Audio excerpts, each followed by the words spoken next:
Right, the Gujarat development model has, of course, garnered international headlines.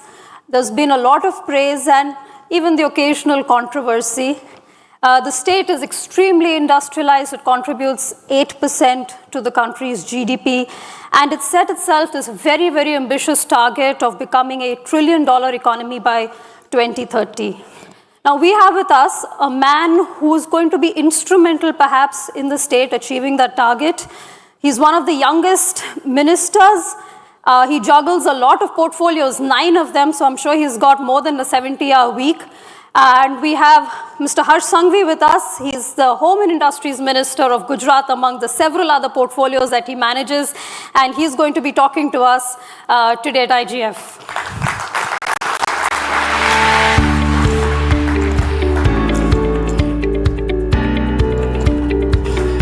Please have a seat. So, Mr. Sanghvi, thank you for coming here. Thank you for speaking to us. Now the country's first fintech city, India's first operational tech city with a special investment zone, the new hub for global finance and IT, the country's first international exchange. Let's celebrate 20 years of vibrant Gujarat. 20 years of vibrant Gujarat. We are going to, of course, be discussing that. It's an upcoming event in January. I'm sure you're very excited for that. लेकिन पहले Gujarat development model की थोड़ी बात करते हैं. काफ़ी चर्चा होती रहती है गुजरात डेवलपमेंट मॉडल की. जब प्राइम मिनिस्टर मोदी सीएम से पीएम बने तो काफ़ी लोगों का कहना था गुजरात का अब क्या होगा. 10 साल बाद क्या ब्रांड गुजरात वही है जो पहले था? सबसे पहले गुजरात को समझना बहुत ज़रूरी है.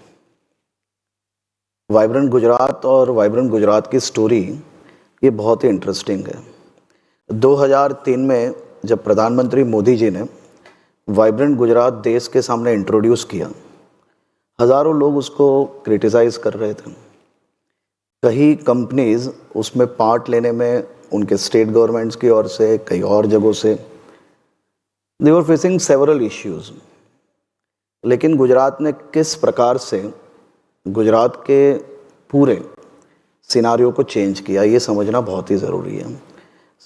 देश के प्रधानमंत्री नरेंद्र मोदी जी ने 2003 में जब वाइब्रेंट गुजरात की शुरुआत की तो 2003, 2005, 7, 9 ये स्टेप वाइज गुजरात ने अपनी पॉलिसीज़ को चेंज किया. गुजरात ने वर्ल्ड में प्रोडक्ट्स क्या चाहिए, मैन्युफैक्चरिंग सेक्टर्स में स्कोप कहाँ पे है, और वो मैन्युफैक्चरिंग सेक्टर्स के अंदर अपनी पॉलिसीज़ को चेंज किया. तो हम हर रोज़ सीखते हैं और हर रोज़ अपने आप को चेंज करते हैं. वाइब्रेंट गुजरात की शुरुआत तो हुई, लेकिन वाइब्रेंट गुजरात के साथ साथ गुजरात में जिस प्रकार से इंस्टीट्यूशनल सिस्टम्स में बदलाव आया और वो institutional systems policy driven state बना. और पॉलिसी ड्रिवन स्टेट कभी भी प्रधानमंत्री जी गुजरात के मुख्यमंत्री थे तब जिस प्रकार से चल रहा था, आज वो देश के प्रधानमंत्री हैं. लेकिन जिस प्रकार से उन्होंने इंस्टीट्यूशनल सिस्टम्स बनाई थी वो आज भी गुजरात में उसी प्रकार से चल रही है. आज गुजरात के मुख्यमंत्री भूपेंद्र भाई पटेल के मार्गदर्शन में ये साल 10वीं जनवरी से ये वाइब्रेंट गुजरात की शुरुआत होगी. यूएई हमारे पिछली 2 वाइब्रेंट गुजरात से पार्टनर्स है, ये साल भी वो लोग हमारे पार्टनर्स हैं. और गुजरात में पिछले 20 साल में बहुत ही बड़ा इन्वेस्टमेंट आया. एफडीआई में गुजरात में सबसे ज़्यादा, देश का सबसे ज़्यादा इन्वेस्टमेंट गुजरात में आया है. गुजरात आज 40% से ज़्यादा कार्गोज गुजरात के पोर्ट से एक्सपोर्ट्स होते हैं. और ख़ास तौर पे गुजरात सभी तौर से, मैंने आपको बताया, इस प्रकार से पॉलिसी ड्रिवन स्टेट है. और ये अपने आप में अगर आप देखोगे तो आज भी देश का नंबर 1 राज्य है. चाहे वो इंडस्ट्रीज़ की बात हो, चाहे वो टूरिज़्म की बात हो, चाहे वो ईज़ ऑफ लिविंग की बात हो, चाहे अपने आप में गुजरातियों की बात हो.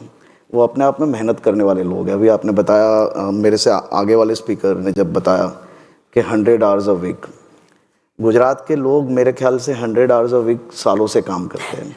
और आप जो बता रहे हो कि गुजरात आज भी टॉप है या नहीं, तो ये 100 आवर्स अ वीक हम लोग ने तो 20 साल पहले देखा था. 110 आवर्स से ज़्यादा काम हमारे प्रधानमंत्री जी पहले से 20 साल पहले से कर रहे हैं. और वो सीखते सीखते हम लोग आगे बढ़े. तो हम सभी लोग उनके विचारों से और उनके विजन से आज भी गुजरात को आगे ले जाने के लिए मेहनत कर रहे हैं। I don't want to say this. Narayan मूर्ति ने 70 आवर्स बोला, आप अभी उसे 70 से 100 बना रहे हो, 100 से 110 बना रहे हो. I don't know how many more hours everyone wants us to work, but नहीं, मैं ये नहीं कहना चाह रहा हूँ। मैं ये मान रहा हूँ कि हमारे में जितनी कैपेसिटी है उतना काम करना चाहिए। तो ब्रांड काम मजदूरी से नहीं करना है, स्मार्टली वर्क करना चाहिए, चाहे वो 100 घंटा हो या 110 घंटे हो। उन्होंने 70 आवर्स बताया है, मेरे से पहले वाले स्पीकर ने जब बताया कि 100 आवर्स ऑफ वीक की जो बात थी, तो मैं ये बता रहा हूँ कि गुजरात में जब प्रधानमंत्री जी गुजरात के मुख्यमंत्री थे, तब से हमने 100 घंटे प्रति सप्ताह काम करते हुए उनको देखा है। तभी गुजरात आज ये लेवल पे आया है और गुजरात के लोग भी इसी प्रकार से मेहनत करते हैं। ये गुजरात के कहीं ना कहीं ब्लड में है, हम लोग मेहनत करने वाले लोग हैं और तभी हम लोग कहीं ना कहीं वाइब्रेंट गुजरात तो आता है, इन्वेस्टमेंट भी आता है, लेकिन लोग हमारे वहाँ इन्वेस्ट क्यों कर रहे हैं? क्योंकि गुजरात के लोग पीछे सभी जगहों पे मेहनत करने वाले लोग हैं और वो कहीं ना कहीं हार्डवर्क में मानने वाले लोग हैं। तो हमारे वहाँ इन्वेस्ट करने वाले का फायदा इसके लिए भी ज़्यादा होता है। Well, there are quite a few investors here and I'm sure they take note of that. मैं गुजरात में as an home minister I can assure कि आपके इन्वेस्ट किए गए सिंगल पेनी वो गुजरात में सुरक्षित है और as an industries minister I can assure कि गुजरात में इन्वेस्ट किए गए एक एक पेनी का आपको सही दाम रिटर्न मिलेगा। Yeah, that's a good message for potential investors. कुछ ही दिन पहले अखबार में एक खबर छपी थी और हम इस पंच पे थोड़ा ब्रेकिंग न्यूज़ चाहते हैं, तो मैं आपको ये पूछना चाहती हूँ, is Gujarat wooing Tesla? Are we going to see a Tesla plant in Gujarat? Are we going to see Elon Musk in Gujarat anytime soon? देखिए, आप आज़ादी से पहले से देखिए, आज़ादी की चलवल जो चालू हुई वो गुजरात के साबरमती में कहीं ना कहीं एक बहुत ही बड़ा चेंज आया। तो गुजरात के ही हमारे गुजरात के ही महात्मा गांधी जी थे। देश को एक रखने के लिए जिन्होंने बहुत ही महत्वपूर्ण काम किया, आज हम स्टैच्यू ऑफ यूनिटी के रूप में उनको देखते हैं, वो सरदार वल्लभ भाई पटेल गुजरात के थे। नए भारत का सपना देखने वाले और उसको एग्जीक्यूट करने वाले देश के प्रधानमंत्री आदरणीय श्री नरेंद्र मोदी जी गुजरात से हैं। तो मैं ये मान रहा हूँ कि आने वाली सब नई शुरुआत जो देश में हो रही है, उनमें से कई महत्वपूर्ण शुरुआत गुजरात से ही होगी। तो शायद टेस्ला की भी शुरुआत गुजरात से ही हो। मैं आपको यही बोल रहा हूँ कि बदलाव की शुरुआत गुजरात में और गुजरात के लोग साथ में मिलकर मेहनत करके आगे बढ़ाते हैं। You heard it here first. As much as he could reveal that little nugget, we are going to take that and keep a close eye on what happens in Gujarat. लेकिन आपने 2003 की भी बात की जब मैं आपको एक चीज़ टेस्ला को लेके एक तो करना चाहूँगा। एक तो गुजरात में अगर आप बेचराजी मांडल पूरा कॉरिडोर जो है ऑटोमोबाइल सेक्टर का मैन्युफैक्चरिंग हब बनते जा रहा है, चाहे वो मारुति हो, टाटा हो, इवन कई ऑटोमोबाइल्स का जो सेक्टर है वो गुजरात में बहुत ही अच्छी तरह से ग्रो हो रहा है। और हमारी जो ईवी पॉलिसी है वो वन ऑफ द बेस्ट है देश में। और मैं ये मान रहा हूँ कि गुजरात ईवी ऑटोमोबाइल्स के अंदर एग्रेसिवली कहीं ना कहीं नए इन्वेस्टमेंट्स के लिए हम लोग काम कर रहे हैं और मेहनत भी कर रहे हैं। तो मेरा ज़रूर से मानना है टेस्ला नहीं और ऐसी कई और कंपनीज जो गुजरात में आने वाले दिनों में उनका जो मैन्युफैक्चरिंग प्लांट है वो पॉसिबल है कि गुजरात में चालू हो सकता है। Okay, that's an important little nugget there. आपने 2003 की बात की थी जब वाइब्रेंट गुजरात की शुरुआत हुई थी। कुछ ही महीने पहले प्राइम मिनिस्टर ने कहा था कि जब शुरू हुई थी तभी सेंट्रल मिनिस्टर्स आने से इनकार करते थे, फॉरेन इन्वेस्टर्स को धमकी दी गई थी कि आप इधर मत आओ। आप इस पे क्या कहना चाहोगे? देखिए, मैंने आपको बताया पहले ही कि 2003 में जब ये शुरुआत हुई थी, यहाँ से मनोज भी मेरे ख्याल से जो 25-50 लोग जो पहले वाइब्रेंट गुजरात में थे उसमें से मनोज वॉज ऑल्सो देयर। उन्होंने देखा था कि अहमदाबाद के एक छोटे से हॉल में ये शुरुआत हुई और किस प्रकार से आज ये ग्लोबल फोरम्स में कहीं ना कहीं देश और दुनिया के लिए एक बहुत ही बड़ा नेटवर्किंग सेंटर और सस्टेनेबल ग्रोथ के लिए वाइब्रेंट गुजरात एक बहुत ही महत्वपूर्ण फोरम आज बना है। उसके बीच में उन्होंने बताया था कि ये 20 साल की यात्रा कैसे रही। अभी हम लोग ने कुछ समय पहले ये success of this vibrant Gujarat हम लोग ने 20 साल का एक अहमदाबाद के अंदर जो ये कार्यक्रम ऑर्गेनाइज था, उसके अंदर ही प्रधानमंत्री जी ने बताया था कि ये 20 साल गुजरात के लोगों के साथ मिलके किस प्रकार से मेहनत हुई, किस प्रकार से गुजरात के लोगों ने रात दिन देखे बिना ये सभी कंपनीज को एक्सेप्ट किया। बाहर से आने वाले लोगों को, हमारे वहाँ ये कंपनीज आती है तो कोई जगह पे, कोई भी इंडस्ट्रीज में हमने कभी स्ट्राइक्स नहीं देखी है। हालांकि इंडस्ट्रीज द्वारा भी ये सभी लेबर्स का बहुत ही अच्छी तरह से ध्यान रखा जाता है, लेबर लॉज को भी बहुत ही अच्छी तरह से फॉलो किया जाता है, लेकिन कोई स्ट्राइक्स नहीं, किसी प्रकार का प्रॉब्लम नहीं, लॉ एंड ऑर्डर्स की बहुत ही अच्छी व्यवस्था है। उसके कारण कहीं ना कहीं हमें 20 साल में ये इन्वेस्टमेंट्स लाने में सफलता प्राप्त हुई। जैसा मैंने आपको बताया कि ग्लोबल मार्केट्स में जो स्पेस है और जो कहीं ना कहीं डिमांड्स है, उसको कैटर करने के लिए हमने हमेशा एक स्टूडेंट के तौर पे ग्लोबल मार्केट को हमेशा स्टडी किया और गुजरात ने उसके मुताबिक पॉलिसीज़ बनाई और वो पॉलिसीज़ को अच्छी तरह से एग्जीक्यूट किया। उसके कारण आज गुजरात में वाइब्रेंट गुजरात आज भी बहुत ही सक्सेसफुल फॉर्मेट में चल रहा है। लेकिन ये 20 साल की जो यात्रा थी वो बहुत कठिन थी। प्रधानमंत्री जी ने जब स्टेज से बताया, उनके जो एक्सपीरियंस थे वो सही तौर पे मेरी उम्र के गुजरात के युवाओं के लिए सही तौर पे ये 20 साल उनके और उनकी टीम द्वारा जो मेहनत की गई है, उसके कारण आज गुजरात के युवाओं का भविष्य उज्जवल बना है। गुजरात मात्र गुजरात के युवाओं को नहीं, वाइब्रेंट गुजरात से आने वाले इन्वेस्टमेंट के कारण गुजरात देश भर के कई राज्यों के युवाओं का भविष्य का जो उन्होंने सपना देखा होता है, वो सपना को साकार करने के लिए गुजरात लाखों युवाओं को नौकरी दे पा रहा है। उसका मात्र और मात्र कारण वाइब्रेंट गुजरात 2003 से जो शुरुआत हुई थी, उसके कारण जो इन्वेस्टमेंट्स आए और वो इन्वेस्टमेंट्स के कारण आज जो इंडस्ट्रीज डेवलप हुई है, उसके कारण हम लाखों युवाओं को रोजगारी दे पा रहे हैं। लेकिन ये 20 साल की जो यात्रा है वो सही में कठिन थी और सबसे पहले तो 2003 से 14 तक की जो यात्रा थी वो सबसे कठिन थी। कहीं ना कहीं कई गवर्नमेंट्स की ओर से ना सहयोग मिल रहा, जैसे आपको भी पता है, जैसे भूतकाल में लोगों ने सुना है कि किस प्रकार से लोगों को डराया जाता था। लेकिन आज अगर आप वो कंपनीज़ को जाके पूछोगे, वो कंपनीज़ ने कई और स्टेट्स में, कई और कंट्रीज़ में जहाँ पे इन्वेस्टमेंट किया है, तो मैक्सिमम कंट्रीज़ का एक ही जवाब होगा कि गुजरात में सबसे ज़्यादा रिटर्न मिला है और गुजरात में सेफ्टी के साथ साथ इंडस्ट्रीज़ एकदम अच्छी तरह से चल पा रही है, चाहे वो लेबर्स की बात हो या सब बात में। तो मैं ये मान रहा हूँ कि वाइब्रेंट गुजरात, जो लोग फ्यूचर इन्वेस्टमेंट इंडिया में सोच रहे हैं, जिन्हें मैन्युफैक्चरिंग सेक्टर के अंदर कहीं इन्वेस्ट करना है, उनके लिए वाइब्रेंट गुजरात बहुत ही अच्छा प्लेटफॉर्म है और वाइब्रेंट गुजरात जरूर से एक्सप्लोर करना चाहिए और वाइब्रेंट गुजरात को थोड़ा समझना भी चाहिए।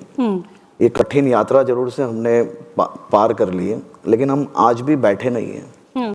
हम आज भी इस प्रकार के ग्लोबल फोरम्स के थ्रू लोगों को मिल के, उनको समझ के, उनकी बातें सुन के हम सीखते हैं और सीख के हम आगे बढ़ने का प्रयास कर रहे हैं। हमने वाइब्रेंट गुजरात की यात्रा की बात की, आपकी यात्रा के बारे में थोड़ा बात करते हैं। You were 27 when you were elected an MLA in 2012। अभी आप you 38 years old, if you don't mind be telling everyone your age, and आप 9 मिनिस्ट्री संभाल रहे हो, 9 ministries if I am not mistaken. आप कैसे करते हो? और मुझे ये बात बताइए कि आपकी पॉलिटिक्स बहुत जल्द शुरुआत हुई, तो अगर इतने सारे युवा हैं जो सोचते हैं कि पॉलिटिक्स में करियर नहीं है या तो सोचते हैं हम पॉलिटिक्स में क्यों ही जाए, आप उनको क्या कहना चाहोगे? फर्स्ट ऑफ ऑल, आप भले पॉलिटिक्स में आओ या ना आओ, आप जो फील्ड में काम कर रहे हो उसमें अच्छे लीडर बनो। चाहे आप इंडस्ट्रीज चला रहे हो, चाहे आप कहीं पे भी जॉब कर रहे हो, आप अच्छे लीडर बनो और अच्छे लीडर बन के आपके साथ साथ और लोगों को कैसे आगे ला पाओ, वो जरूर से सोचना चाहिए। दूसरी चीज़, कहीं ना कहीं हमारे देश में युवाओं को एक परसेप्शन है कि पॉलिटिक्स में प्लेटफॉर्म नहीं मिलता, पॉलिटिक्स में पॉलिटिकल फैमिली से नहीं हो तो आपको चांस नहीं मिलता। मैं ये मान रहा हूँ कि मोदी जी ने ये पूरा परसेप्शन चेंज कर लिया है। मैं एक नॉर्मल फैमिली से आता हूँ, मेरी फैमिली में मेरे फादर मदर, मेरे दूर दूर तक कोई भी रिलेटिव पॉलिटिक्स में है भी नहीं और मैं ये मान रहा हूँ तब तक आने वाले समय में मेरी फैमिली में से कोई पॉलिटिक्स में शायद आएगा भी नहीं। एक युवा के तौर पे सोशल सर्विसेज करते करते ट्राइबल एरिया में मैं काम कर रहा था। हमारे वहाँ ट्राइबल एरिया में सिकल सेल एनीमिया करके एक बहुत ही बड़ा कहीं ना कहीं ट्राइबल एरिया में उससे लोग इफेक्टेड है। तो उससे काम करते करते प्रधानमंत्री जी जब गुजरात के मुख्यमंत्री थे तब उनको मिलना हुआ और एक छोटा सा चांस मुझे मिला, मैं यूथ बीजेपी में काम करने लगा। यूथ बीजेपी से मुझे 27 साल की उम्र में एक सूरत सिटी की एक कॉन्स्टिट्यूंसी से मुझे चुनाव लड़ने का अवसर मिला। हालांकि मैं बहुत छोटा था, मुझे बहुत ही अच्छी मार्जिन से वहाँ से चुनाव जीतने का अवसर प्राप्त हुआ। धीरे धीरे हमने काम करते कैसे काम किया जाता है मैंने सीखा और सीखते सीखते आज मैं गुजरात स्टेट में एक मिनिस्टर के तौर पे काम कर रहा हूँ। मोदी जी को कोई अच्छी तरह से पढ़ेगा या देखेगा ना तो उनको और कोई बुक्स पढ़ने की ज़रूरत नहीं है। वो मैंने उनको बहुत नज़दीक से एक मीटिंग में हम लोग जब बैठे हुए थे तब उन्होंने बहुत अच्छी बात की कि पॉलिटिक्स ये मात्र ऑपोजिशंस पे आरोप लगाना, गंदी सी पॉलिटिक्स करने, स्टेटमेंट देना, ये पॉलिटिक्स कभी नहीं हो सकती। पॉलिटिक्स सोशल सर्विस है और सोशल सर्विस क्या हो सकती है। तो ये सब छोटी छोटी चीज़ें उनसे सीखने मिली और सही तौर पे मैं ये मान रहा हूँ कि आज के समय में सभी युवाओं को पॉलिटिक्स जो सोच रहे, जो समझ रहे हो, आप लोग दूर से जो देख रहे हो, ऐसा पॉलिटिक्स नहीं है। जितना पॉलिटिक्स घर में होता है ना उतना पॉलिटिक्स हमारी रियल लाइफ में सही में नहीं होता। पॉलिटिक्स ज्वाइन भी करना चाहिए और अगर पॉलिटिक्स नहीं ज्वाइन करना है तो आप जो फील्ड में हो वहाँ अच्छे लीडर बनो। मैं ये मान रहा हूँ कि जहाँ पे भी आप लीडर बनोगे आप अच्छी तरह से किसी ना किसी को मदद कर पाओगे। Absolutely, that's a good message. We're completely out of time, but one rapid fire question: home or industries, which one's more difficult to manage? Both. Okay, thank you so much, Harsh Sanghvi. But of course home. Okay. Thank you so much. It's an honor. Thank you.